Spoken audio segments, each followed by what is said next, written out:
What are the pros and the cons of living in Denton, Texas? That's one of the most common questions that I get from clients that are considering moving into the area. So if you're thinking about moving to Denton or simply want to learn more about the city, this is a video for you. And please make sure to stay to the end because some of the cons will not only surprise you, but can actually cost you money. All right, so let's jump right in. Denton, Texas is located on the northern part of the Dallas-Fort Worth metroplex, which puts you at a 45 to 50 minute drive to downtown Fort Worth. Now, if you're trying to get to downtown Dallas, that's going to take you about an hour, assuming normal traffic. And if you're trying to catch a flight, give yourself 40 minutes. Now, one of the best things about living in Denton is that there's plenty of things to do. There are tons of events and festivals put on in Denton very regularly. Denton, as a whole, really excels in the liberal arts. So, of course, you're going to have a really good art scene. You're going to have a really good music scene. And overall, it's very culturally dynamic. It's one of those cities that other residents from the DFW metroplex end up going to just to hang out. It really is an experience, and I've been very fortunate to have lived there and worked there for an extended period of time. Now let's talk about pro number 2, and that's the schools. Denton is very education focused. There's a lot of investment that goes into the elementary schools, middle schools, and high schools all together. So it's no surprise that you consistently see Denton among the top rated schools when you compare it against the rest of the DFW metroplex. Now, given that I'm a real estate professional, there's certain things that I'm not able to cover when it comes to the schools. So I'm gonna leave some helpful resources linked down below for you to check out. Now, something else that you'll really appreciate about Denton is the cost of living, and primarily the housing cost. Overall, Denton's quite affordable when you factor in everything that Denton has to offer, especially when you compare it to neighboring cities like Argyle, Lantana, and Highland Village. If you're looking for resales or brand new homes, you have options. Now, don't mishear me, Denton is growing very rapidly, so very soon we are going to get a saturation point where you're not going to be able to build new construction any longer. Now, something else to consider, especially when we're talking about housing, is that Denton has universities in town. You have Texas Women's University, and you also have University of North Texas, which means that you have a lot of college students that are looking for housing. So a lot of the housing that's getting built right now is in the multifamily space. Now, I mentioned that, one, to make you aware, but two, also share the opportunity when it comes to investing in real estate, because there's a lot of real estate opportunities for you to jump into as an investor. And by the way, if you're finding value in this video, let me know that you're here by commenting Denton down in the comment section below, because now we need to talk about the downsides. Now, again, I am a little bit biased because I lived here and I worked here and I really enjoyed Denton.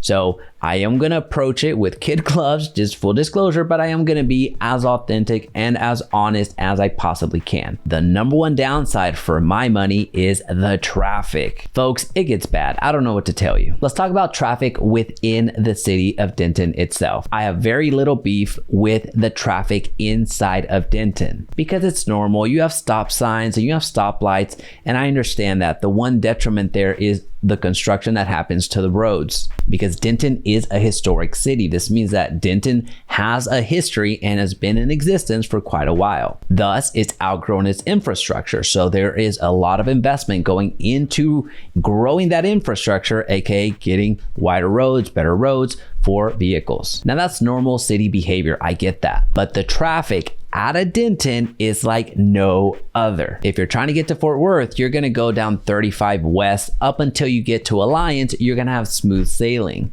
Then it's going to become a nightmare. Now, you can also do 377, but that is a contingency plan. Nobody goes down 377 purposefully, at least down to Fort Worth. 377 is not really designed to get you all the way down to Fort Worth. It's more of a contingency plan. Now, if you're trying to get to Dallas, like I was for a lot of years, you're going down 35 east. Now, just to give you a visual, at the time of this recording, I want you to see exactly what the traffic is like right now. It doesn't matter if there's an accident or no accident, you will run into traffic. Now, thankfully, 35 East looks radically different than 5 years ago, 10 years ago. There has been an expansion, but my goodness, it is still a nightmare to deal with. Now, if you're trying to get to McKinney from Denton, you're going down 380. And that has another set of problems because such rapid expansion up there. 380 was not designed for that type of traffic. So all of those northern cities like Prosper and Salina continue to explode in size. That traffic situation is going to continue getting worse. Now, if you've watched any of my other pros and cons videos, chances are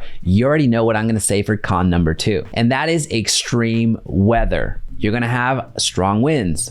You're going to have a lot of hailstorms. You're gonna have just a lot of ice storms basically, and you're gonna have a lot of tornado warnings. So be ready and have a really good insurance policy for your roof and your vehicle because you're gonna be using it consistently. Again, trust me on this one. I have done that multiple times. Now again, I say this just so you're aware, just so you know. I don't want you to get surprised. Of course, there's not that much that you can do with weather, or at least changing the weather. You can have preventative measures like putting your vehicle into a garage, that's one, or having a healthy insurance policy, that's two. But beyond that, weather's just baked into the cake. That's something that's gonna happen in Denton. Now, another downside to Denton, which could actually be a positive depending on how you wanna look at it, is the location. Denton is located on the far northwest side of the Dallas-Fort Worth metroplex. So that means if you need to get into the Dallas-Fort Worth metroplex, there is a commute. And in many respects, there's a lot of bottlenecks waiting there for you, which we've talked about already, which come in the form of Interstate 35 West, Highway 377, Interstate Highway 35 East, and Highway 380.